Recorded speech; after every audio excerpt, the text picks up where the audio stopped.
And welcome back to another episode of Everyman Driver alongside Dave Erickson. I'm Alex LaFreese. Make sure to hit the subscribe button to receive all of our new video uploads. I am so excited about today's episode because we have two cars that directly compete against each other. We have the 2013 Mitsubishi Outlander Sport and the car that Alex is sitting on, the 2013 Subaru XV Crosstrek.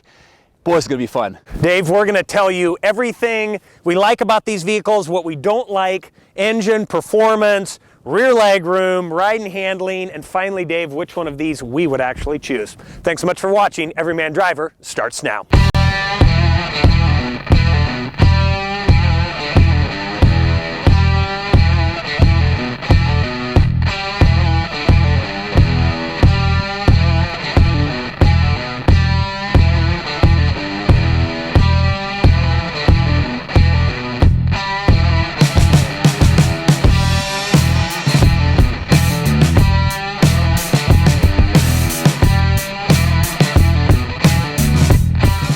The power plants in the Mitsubishi and Subaru are about as similar on paper as you could imagine. They are both 2 liters, 4 cylinders, producing 148 horsepower. The Subaru is the famous Boxster.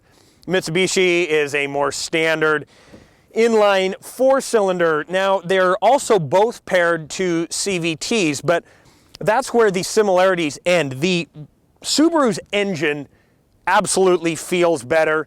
Mitsubishi's just feels more elementary, there's more vibration, definitely not as good. However, the Mitsubishi transmission is awesome, one of the best CVTs I've felt, and if you want to use the paddle shifters, they actually work. The Subaru's transmission does not feel as good, and when you're accelerating, it seems like you'll get to about 3,500 RPM, and the tach will just sit there and rev there for about 5 seconds before it finally shifts down to the next gear. So Dave, let's find out how these do at the pump. All right, fuel economy, at least the EPA estimates here on the Mitsubishi, not as good as the Subaru. They call this one 24 in the city and 29 on the highway, so mixed driving there in the upper 20s. But this is the better value when it comes to fuel economy on the road. 25 miles per gallon in the city, up to 33 on the highway, and both with CVT. Now, if you do get the manual with the Crosstrek, gas mileage won't be as good, so in terms of which one to choose, this might be the better choice, the Subaru.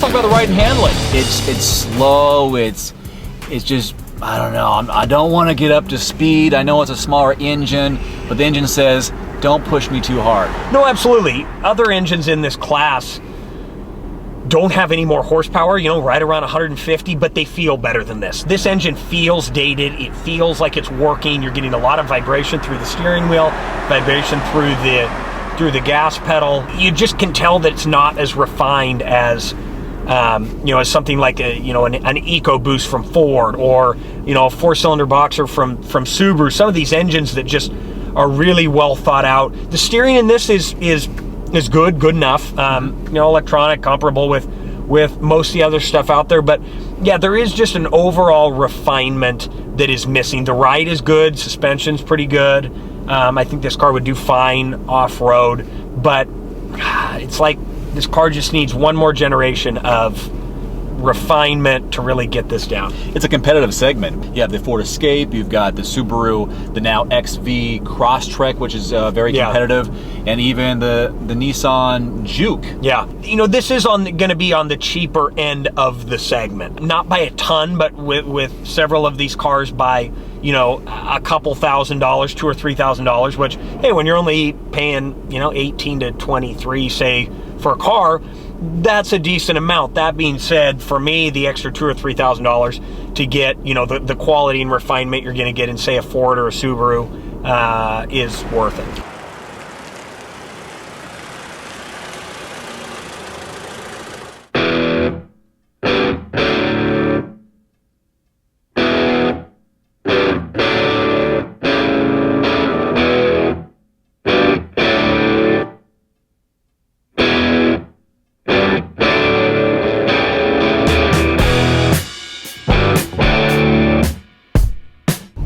ride and handling inside the 2013 Subaru XV Crosstrek. Not too shabby. It's a little bit low to the ground. It feels like it's low to the ground, yeah. Even though I know it has about 9 inches of ground clearance. It feels like it's a smooth riding vehicle for a crossover. Yeah, we're on a pretty bumpy road, and it's soaking up the bumps pretty darn well. How's it feel to you when it comes to going around corners and taking the road? Surprisingly good. It feels like a Subaru, which people always go, well, what does that mean?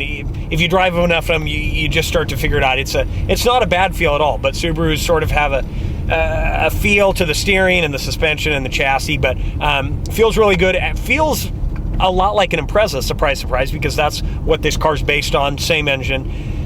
It's really just a little taller. So overall feels really positive. The steering is good. Engine, as I said, is really good and smooth. The transmission, though, is really where this car falls short. It's a CVT, and like I said during the under the hood segment, every time it's like the CVT just doesn't want to shift, and you just feel the car whining before it shifts down. So that's really the only negative from a driving standpoint of this car. I'm going to disagree just a little bit because I've driven other CVTs and this one feels smoother than, let's say, maybe the Mitsubishi Outlander Sport, where it felt a little more sluggish and a vibration behind the wheel, where this one feels a little bit smoother. And I don't really notice that CVT drawl as it goes along. So maybe just a different point of view on my previous experiences with other CVTs. Rear legroom in the Outlander Sport is actually pretty good. This is not a huge car, and I'm 6'2". The seat here in front of me is positioned where I was driving, and although my knees are lightly pressing up against the back seat, this is really pretty good. I would say slightly better than or equal to most other cars in the class. Back seat room in the Crosstrek is actually pretty good. The seats, it's interesting, there's this fold down here, and so my knees are touching, but the rest of my legs aren't. I am in the same driving position, and I'm a pretty big guy. So for a car this size, really can't complain. All right, folks, let's take a closer look at the cargo room back here in the Crosstrek and the Mitsubishi, and it becomes clear right away which one has more room. But I think when you understand the Subaru brand, you know that it's meant for durability, and that's why this liner is in here that, hey, you can scratch it up and have a lot of fun, but over there, a lot nicer look. Yeah, the dog cage does not come standard. Our tester has that, but Dave, you nailed it on the head. This is a little bigger, and with the seats down, it's still both a little deeper and a little taller, but really it comes down to refinement. This is a little bit more of a city mobile that's, you know, got that bit of an off-road nature, and this also has this sweet Rockford Fosgate sub, and we'll talk about the system later, but overall these are both pretty good when it comes to cargo space, edge to the Mitsubishi. Absolutely.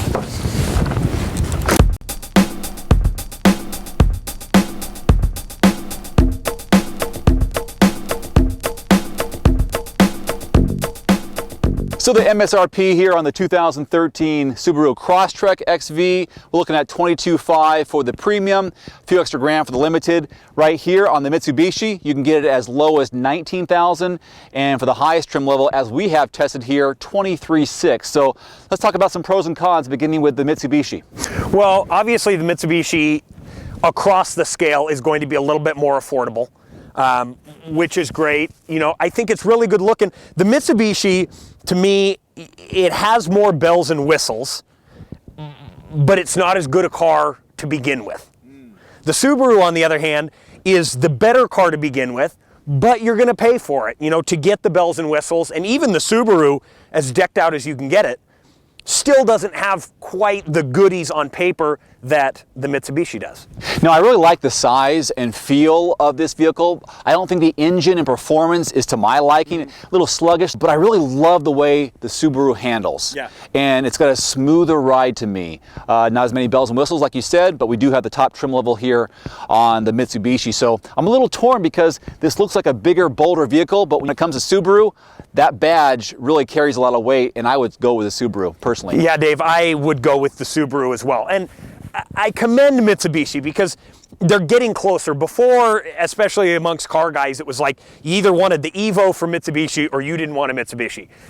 And so they're getting closer. It's like they need to come out with the next generation Outlander with some of the really cool stuff that they finally put into this one, and I think they could compete with cars like the Crosstrek and, you know, the Forester from Subaru. We are splitting hairs here because we're going to have to make a decision. We're giving you the pros and cons and what our choices are. Yeah. So they're not bad cars, but if we had to make a choice, obviously we're going to go with the Subaru. Yeah. Alongside Alex DeFries, I'm Dave Erickson. Thanks so much for watching. We'll see you next time.